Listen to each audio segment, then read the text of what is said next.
Dalam hidup, tak semua kisah berjalan mulus seperti yang diimpikan. Ada cerita-cerita di balik senyum, ada luka yang tersembunyi di balik keberanian. Video ini mengangkat sebuah kisah nyata tentang perjuangan, pengorbanan, dan keteguhan hati seseorang yang berani menghadapi kerasnya kehidupan di negeri orang. Kisah ini bukan sekadar untuk didengar, tetapi untuk direnungkan. Semoga lewat video ini, kita bisa lebih memahami arti ketulusan, kekuatan, dan pentingnya saling menghargai perjuangan sesama. Kadang, kita terlalu percaya pada janji manis dunia. Tanpa tahu, di baliknya ada jebakan yang menanti. Namaku Sari, 24 tahun, berasal dari sebuah desa kecil di Jawa Tengah. Hidup di kampungku sederhana, tapi keras. Ayahku sakit-sakitan, ibuku berjualan sayur keliling, dan adikku baru saja masuk sekolah menengah. Sejak kecil, aku bermimpi bisa mengubah nasib keluargaku, membelikan ayah ranjang baru, membiayai adik hingga kuliah, dan membuat ibu tak lagi harus berkeliling dari gang ke gang membawa dagangan berat. Suatu sore, di tengah keringat dan kelelahan, datanglah Bu Rina, seorang tetangga jauh yang baru pulang dari luar negeri. Dia tampak berbeda, pakaiannya mewah, kulitnya putih bersih, dan katanya, kerja di luar negeri enak, Sari. Gajinya besar. Kamu cukup ngurus rumah, nanti bisa kirim uang banyak ke orang tua. Aku tergoda. Bu Rina membawaku bertemu seorang pria yang mengaku sebagai agen resmi. Pak Yusuf namanya. Ia menjanjikan semuanya akan mudah. Paspor, pelatihan singkat, pekerjaan ringan di negara kaya, dan upah besar. Bahkan katanya, tak perlu bayar apa-apa sekarang, nanti dipotong dari gaji. Malam itu, aku tak bisa tidur. Aku membayangkan rumah baru untuk ibu. Aku membayangkan ayahku sembuh dengan perawatan yang layak. Besoknya, aku menyerahkan semua dokumen, KTP, KK, ijazah. Tak ada rasa curiga. Bagiku, ini adalah tiket menuju surga kehidupan yang selama ini aku impikan. Dalam hitungan minggu, aku sudah berada di Jakarta, tinggal di penampungan agen, menunggu jadwal keberangkatan.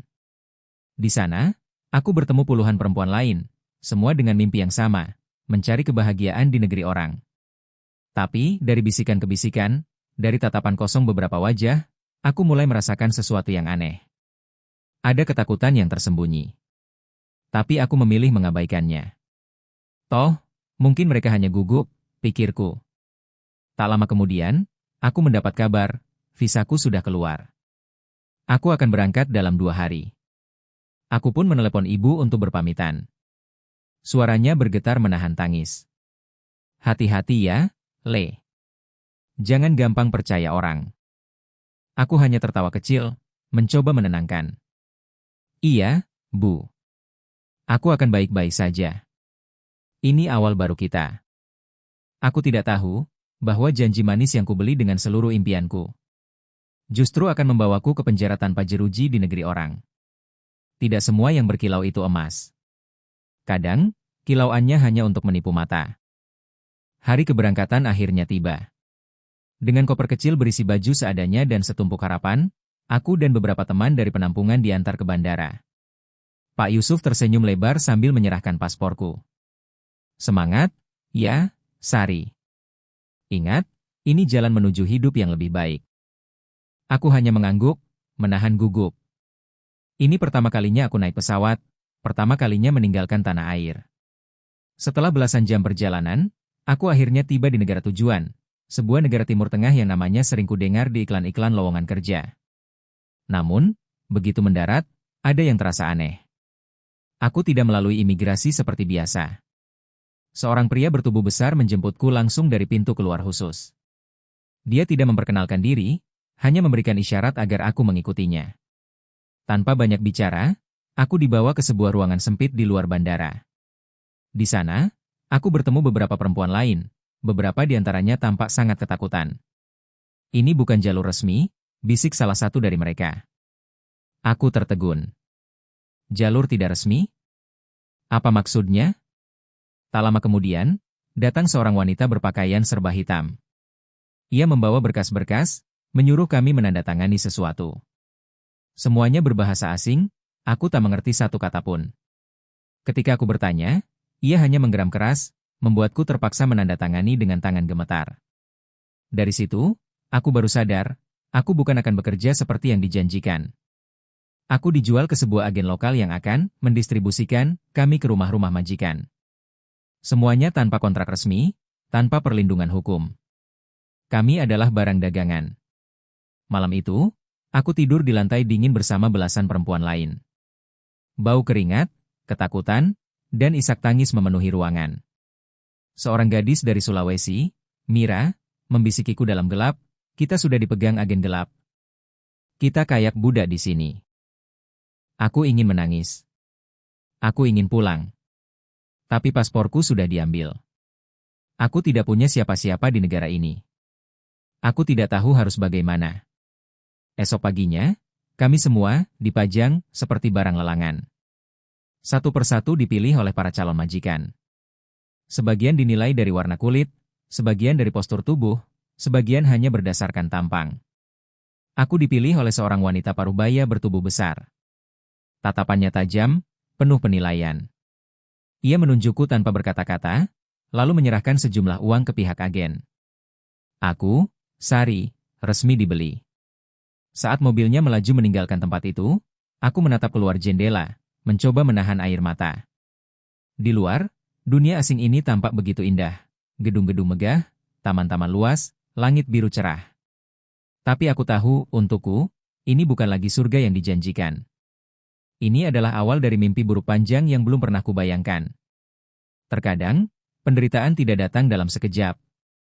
Ia menyusup perlahan, menjelma menjadi keseharian yang tak lagi bisa kutolak. Hari pertama di rumah majikan, aku masih berusaha berpikir positif. Aku memperkenalkan diri dengan suara pelan, sambil membungkukkan badan sebagai tanda hormat. Majikanku, seorang wanita bertubuh besar yang dipanggil Madam Salwa, hanya melirikku sekilas, lalu menyuruhku mengikuti pelayannya yang lain, Amira, seorang TKW dari Filipina. Amira memberiku pengarahan singkat.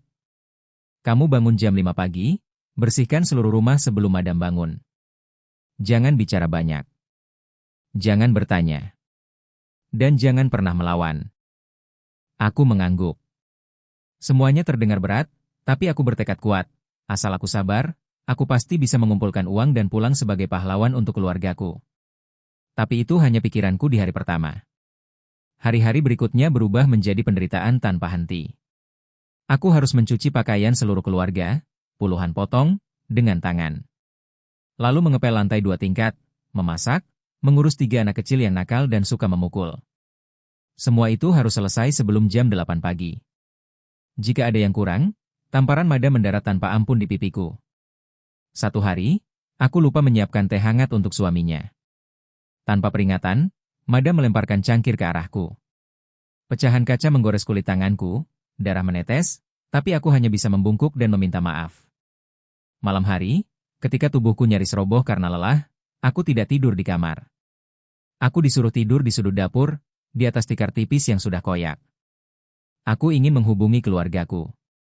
Tapi handphone yang kubawa disita sejak hari pertama.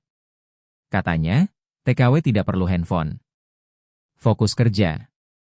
Bahkan makan pun dibatasi. Aku hanya diberi sisa makanan yang sudah dingin. Kadang, sehari hanya 1 kali. Aku mulai sering menangis dalam diam. Aku takut. Aku merasa sendirian.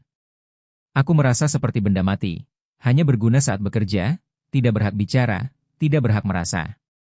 Kadang aku mencoba membayangkan wajah ibuku, ayahku, adikku. Itu satu-satunya kekuatan yang menahan jiwaku untuk tidak runtuh. Tapi semakin hari, tubuhku semakin lemah. Setiap malam aku bertanya pada Tuhan.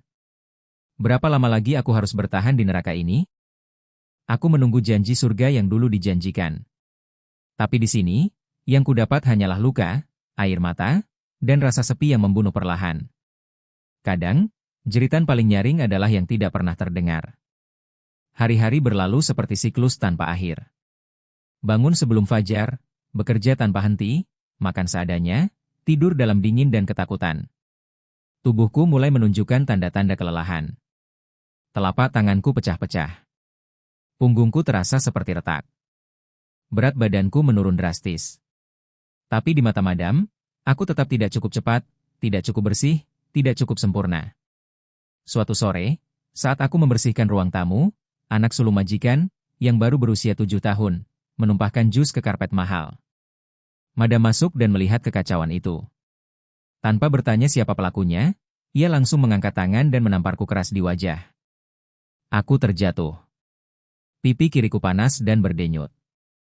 Aku bayar mahal untuk budak seperti kamu. Kalau tidak becus, kubuang kamu ke jalanan, bentaknya dengan mata merah menyala. Aku ingin membela diri. Aku ingin mengatakan bahwa bukan aku pelakunya. Tapi lidahku keluh. Aku tahu, membela diri hanya akan membuat amarah Madam semakin membara. Malam itu, aku duduk di sudut dapur, membalut pipiku dengan kain basah seadanya. Air mata jatuh tanpa bisa kutahan. Aku ingin sekali menjerit. Tapi aku tahu, tidak ada yang akan mendengar. Tidak ada yang akan peduli. Hari-hari berikutnya, perlakuan kasar menjadi makanan sehari-hari. Diseret, diteriaki, kadang dipukul pakai sapu jika pekerjaanku dianggap lambat. Aku juga mulai menyadari. Madam sengaja membuatku tidak punya akses ke dunia luar. Aku tidak diizinkan keluar rumah, bahkan untuk sekadar membeli sabun. Aku tidak boleh bicara dengan tetangga. Semua pintu dikunci dari luar. Jendela-jendela rumah dipasang teralis besi. Aku benar-benar terpenjara. Suatu malam, dalam keputusasaan, aku berbisik pada Amira, pelayan dari Filipina itu. Amira, aku mau pulang. Aku gak tahan. Amira menatapku dengan mata kosong, seperti sudah mati rasa. Kamu pikir kita ini siapa, Sari? Kita ini budak. Mau pulang?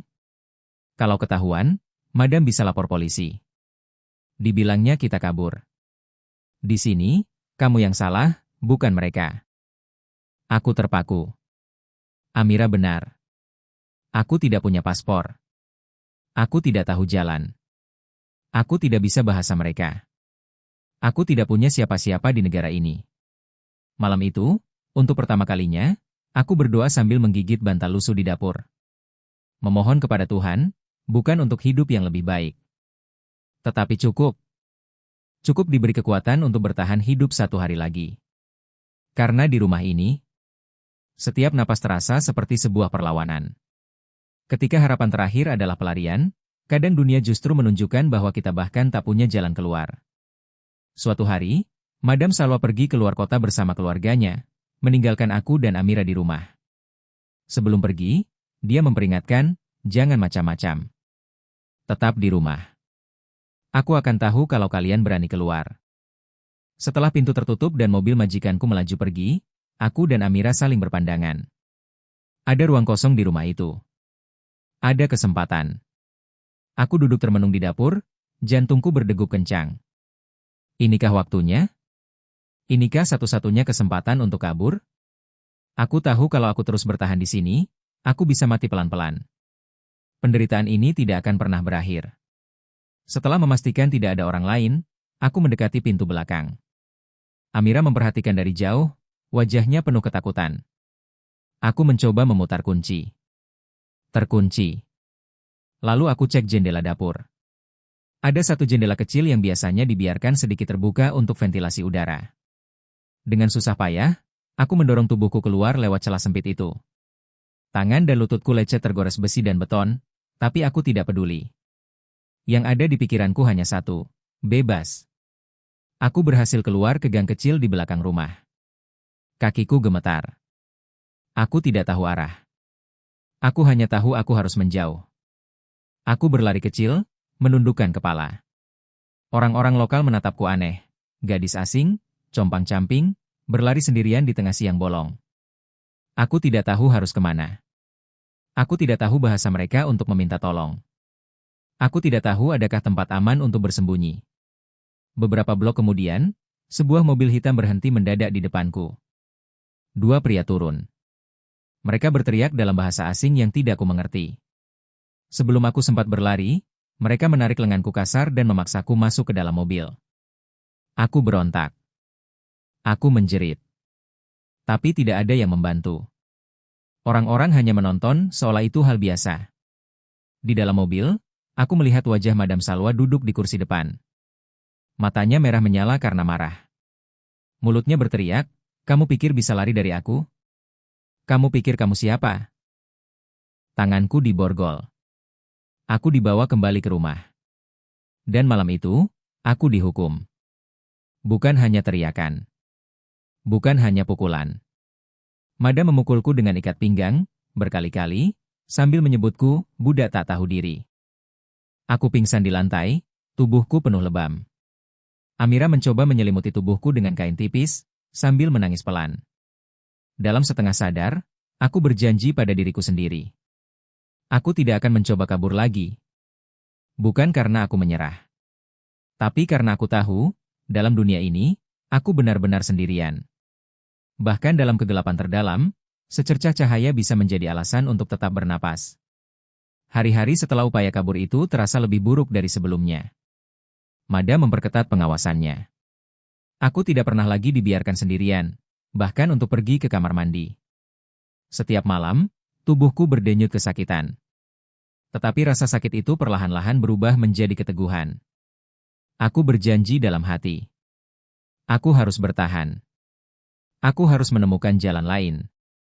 Suatu sore, saat aku menyapu halaman depan, seorang wanita tua tetangga sebelah menghampiriku diam-diam. Dia tidak berkata banyak. Hanya mengulurkan sebungkus kecil roti, lalu berbisik pelan dalam bahasa setengah Inggris. "You okay?" Aku terkejut. Sudah berbulan-bulan aku tak pernah ada yang bertanya tentang keadaanku. Aku mengangguk cepat, takut Madam melihat. Tapi di mataku, ada air yang mengambang, campuran rasa terharu dan putus asa. Setiap hari setelah itu, wanita tua itu, aku kemudian tahu namanya Nora, selalu menyapaku dengan lirih. Kadang mengirimkan roti, kadang sebotol air minum, kadang hanya sebuah senyuman penuh makna. Amira memperingatkanku diam-diam. "Berhati-hatilah, Sari. Kalau Madam tahu, kamu bisa dihukum lebih parah." Tapi aku tahu, Nora bukan orang sembarangan. Aku mulai memperhatikan, para tetangga sebenarnya melihat apa yang terjadi di rumah Madam. Mereka hanya takut ikut campur. Suatu malam, saat Madam dan keluarganya pergi ke pesta, Nora mengetuk pintu belakang dengan cepat. Aku berlari membukanya. Dia menyelipkan sesuatu ke dalam tanganku, sebuah kertas kecil, bertuliskan nomor telepon dan pesan singkat. "Call is help for workers. Secret." Tanganku gemetar. Ini mungkin satu-satunya kesempatan yang pernah kumiliki. Aku menyimpan kertas itu di balik baju, di dalam braku, tempat paling aman yang bisa kupikirkan. Malam itu aku tidak bisa tidur. Aku menatap langit-langit dapur yang retak, sambil merasakan denyut sakit di seluruh tubuhku. Ada rasa takut. Ada rasa harap. Ada suara kecil dalam hati yang berkata, mungkin aku masih bisa bebas. Untuk pertama kalinya dalam sekian lama, aku berani bermimpi lagi. Bermimpi tentang pulang. Bermimpi tentang memeluk ibu. Bermimpi tentang menjadi manusia seutuhnya, bukan sekadar budak tak bernama. Dan malam itu, dalam diam, aku menggenggam kertas kecil itu seolah-olah itu adalah hidupku sendiri. Aku berjanji. Aku akan bertahan. Aku akan berjuang. Aku akan bebas. Terima kasih sudah menyimak video ini sampai selesai. Jangan lupa untuk like, komen, dan subscribe agar tidak ketinggalan konten menarik lainnya di channel ini. Sampai jumpa di video selanjutnya.